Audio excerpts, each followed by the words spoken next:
ગાંધીધામ મહાનગરપાલિકાનો સ્વચ્છતા અંગે કડક કાર્યવાહીનો નિર્ણય જોવા મળી રહ્યો છે। જાહેર સ્થળોએ કચરો ફેંકનાર સામે કડક કાર્યવાહી કરવામાં આવશે। રોડ, ખુલ્લા પ્લોટ કે જાહેર જગ્યાઓ પર કચરો ફેંકનારને દંડ ફટકારવામાં આવશે। લોકોની બેદરકારી વધતા ગાંધીનગર મહાનગરપાલિકાનું કડક વલણ અહીં જોવા મળી રહ્યું છે। ગાંધીધામ મનપા તંત્રની નાગરિકોને કડક સૂચના છે।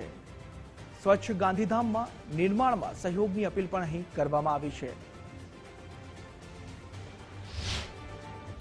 ગાંધીધામને આપણે સ્વચ્છ રાખવું હશે, જેમ દેશમાં સ્વચ્છતા અભિયાન મિશન ચાલી રહ્યું છે, એવી રીતના જો આપણે દંડ નહીં ફટકારીએ તો લોકો આમને આમ કચરો ફેંકશે, આપણું શહેર સ્વચ્છ નહીં થઈ શકે। તો સ્વચ્છના શહેરની સ્વચ્છતા અને દેશની સ્વચ્છતાના હિતમાં આપણે દંડ ફટકારી રહ્યા છીએ અને એ કાર્ય અત્યારે પણ ચાલુ છે અને એનાથી આપણે સ્વચ્છતામાં સુધારો આવશે।